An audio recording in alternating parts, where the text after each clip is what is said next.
जय हिंद साथियों।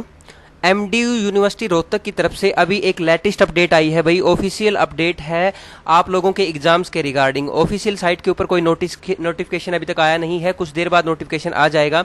तो आप लोग देखो यहाँ पे जो अपडेट है, आप लोगों को पता है कि हरियाणा के अंदर 31 से लेकर 15 जून तक लॉकडाउन है और 16 जून से आप लोगों के जो एग्जाम है वो स्टार्ट हो जाएंगे। यहाँ पे थ्योरी एग्जामिनेशन के रिगार्डिंग बोल दिया गया है भाई 16 जून से आप लोगों के एग्जाम्स जो होंगे ऑनलाइन मोड के अंदर आपके एग्जाम होंगे, और जो एलिजिबल स्टूडेंट बचे हुए हैं ऑफलाइन एग्जाम्स के अंदर, जो एग्जाम उन्होंने दिए थे मार्च 2021 के अंदर, तो उनके एग्जाम भी अभी कंडक्ट करवाए जाएंगे भाई। सेकंड पॉइंट के अंदर कहा गया है जो भी कैंडिडेट है पीएचडी होल्डर है और MPhil first and second semester या डिप्लोमा सर्टिफिकेट के अंदर है, तो उनके एग्जाम्स भी जो होंगे ऑनलाइन मोड के अंदर होंगे और 16 जून से स्टार्ट होंगे। थर्ड पॉइंट के अंदर कहा गया है जो आपको क्वेश्चन पेपर की जो पीडीएफ मिलेगी कॉलेज या आपके जो भी इंस्टीट्यूट के द्वारा आपकी मेल आईडी के ऊपर, उसके अंदर पासवर्ड प्रोटेक्टेड होगी वो, और वो आप लोगों को आधा घंटे पहले जो है आपके एग्जामिनेशन के अंदर जो भी आपके सीओई हैं या सीपीए हैं उनसे कमेंसमेंट करके आप लोगों को एग्जाम्स के बारे में पूरी की पूरी डिटेल पासवर्ड के रिगार्डिंग आपको दे दी जाएगी। पासवर्ड जो क्वेश्चन पेपर होगा वो आपको एप्लीकेशन ईमेल आईडी के ऊपर आपको 15 मिनट पहले आप लोगों को एग्जाम से पहले दे दिया जाएगा। उसके बाद कहा गया है जो स्टूडेंट हैं उन सभी के लिए यहाँ पे एसओपी यानी कि एक एनेक्सर दिया गया है भाई एसओपी, तो उसके अंदर हम देखेंगे कि क्या क्या जानकारी है। वही पहले वाली है, कुछ ज्यादा चेंज तो नहीं किया गया है, लेकिन आप देख सकते हैं मैं अभी थोड़ी देर बाद आपको दिखा देता हूं उसके अंदर क्या क्या एनेक्सर 1 के अंदर इंस्ट्रक्शन दी गई है आप लोगों के लिए। उसके बाद जो ऑनलाइन थ्योरी एग्जामिनेशन हैं वो आपके 3 घंटे के होंगे भाई, 3 घंटे का पेपर होगा उसके अंदर आप लोगों को। तो उसके अंदर जो आपको एग्जाम अटेम्प्ट करना है उसके लिए आपको पता है आपका सब्जेक्टिव पेपर होगा और 5 क्वेश्चन कैरिंग इक्वल मार्क्स, यानी कि जो भी क्वेश्चन होंगे आपके वो आपके 5 क्वेश्चन होंगे और इक्वल मार्क्स के होंगे, यानी कि 20 मार्क्स का एक क्वेश्चन होगा, और पेपर आपका दोनों लैंग्वेज के अंदर होगा, हिंदी और इंग्लिश के अंदर। क्लियर है। उसके बाद हम आगे देखते हैं नेक्स्ट पॉइंट जो कहा गया है इसके अंदर। यहाँ पे आगे देखो भाई, जो डायरेक्टर है जो यूनिवर्सिटी के हैं, यहाँ पे आप लोगों के लिए कुछ ज़्यादा इंपॉर्टेंट नहीं है। तो उसके बाद देखो यहाँ पे जो इम्पोर्टेंट पॉइंट है हम बात कर लेते हैं जो आपका प्रैक्टिकल एग्जामिनेशन है। तो प्रैक्टिकल एग्जामिनेशन के बारे में यहाँ पे छोटी सी अच्छी अपडेट है भाई, जो पीजी फर्स्ट सेमेस्टर के स्टूडेंट हैं और सेकंड सेमेस्टर के स्टूडेंट हैं उनके एग्जाम्स के भी साथ ही साथ होंगे भाई, ठीक है। और जो अभी मैं आप लोगों को अनेक्सर है, अनेक्सर के बारे में दिखा देता हूँ।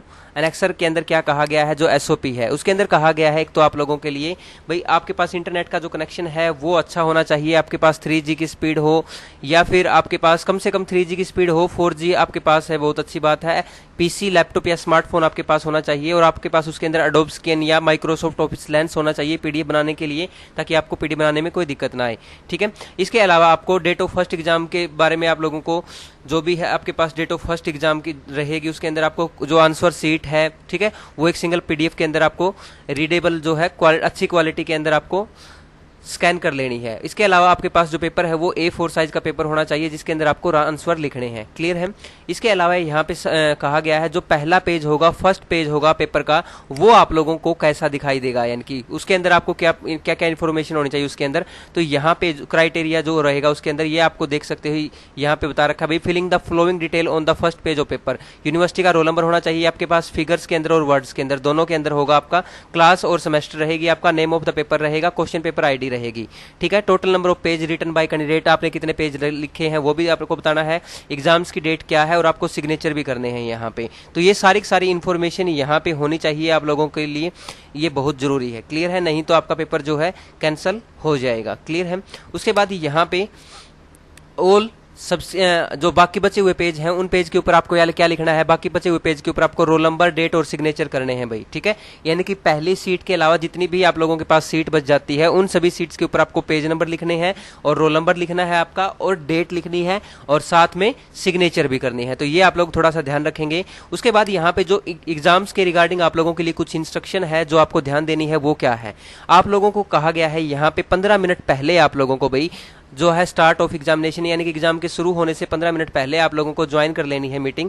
और आप लोगों को जो मीटिंग ज्वाइन करोगे उसके अंदर आपके पास एडमिट कार्ड की आपके पास फोटो होनी चाहिए और आपके पास आईडी की फोटो होनी चाहिए और आपके पास जो रोल नंबर है वो माइक्रोफोन के द्वारा आप क्या करोगे, अपना अनाउंस किया जाएगा आपका रोल नंबर जो है। क्लियर है। उसके बाद आपके पास कैमरा जो है और माइक्रोफोन है ड्यूरिंग एग्जामिनेशन वो है आपके चलते रहने चाहिए। ऐसा नहीं होगा कि आप ड्यूरिंग एग्जाम्स के अंदर फोन या कैमरा को आप स्विच ऑफ करो, ठीक है। तो आपका म्यूट मोड पे नहीं होना चाहिए माइक्रोफोन वगैरह, कैमरा वगैरह, ठीक है। अगर आपका जो स्क्रीन है अगर आपकी अनविजिबल है, आपकी दिखाई नहीं दे रही है स्क्रीन, तो आपका पेपर जो है वो कैंसिल कर दिया जाएगा। क्लियर है?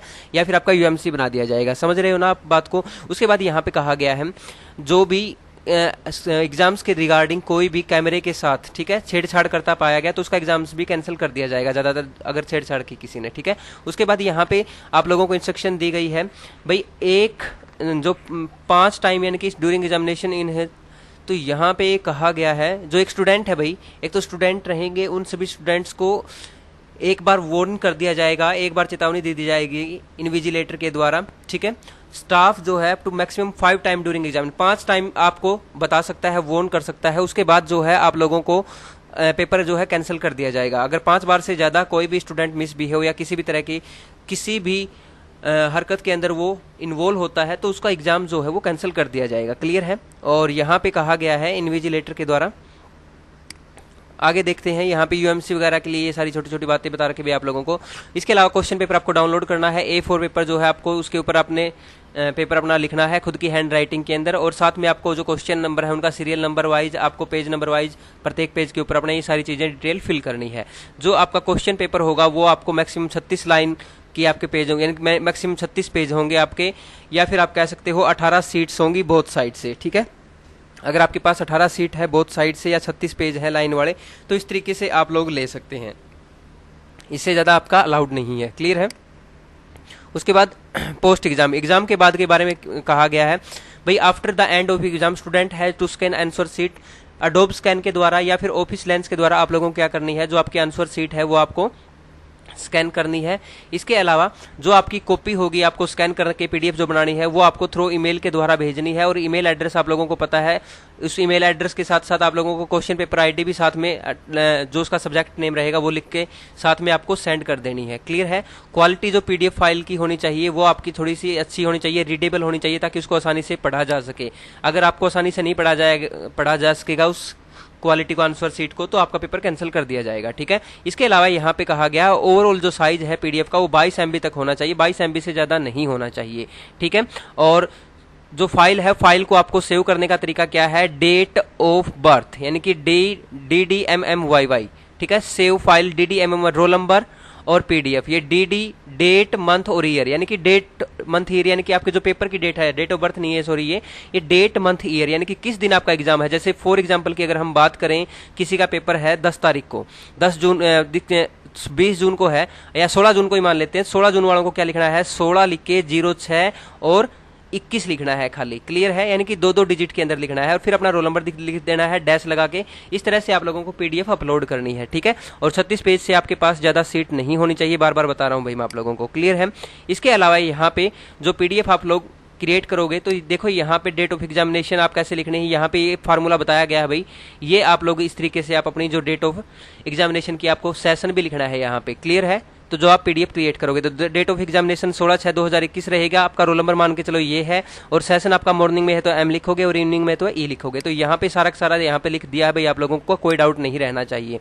और उसके बाद जो है आपकी पीडीएफ फाइल जो है मेल आईडी के ऊपर आपको सेंड कर देनी है, और आपको क्वेश्चन पेपर जो है वो 1 घंटा पहले एग्जाम से, यानी कि क्या student has to send the PDF file to the same email ID from which she received question paper with 1 घंटा शेड्यूल एंड ऑफ एग्जाम। 1 घंटा यानी कि एग्जाम्स के खत्म होने के बाद आप भेज सकते हो भाई।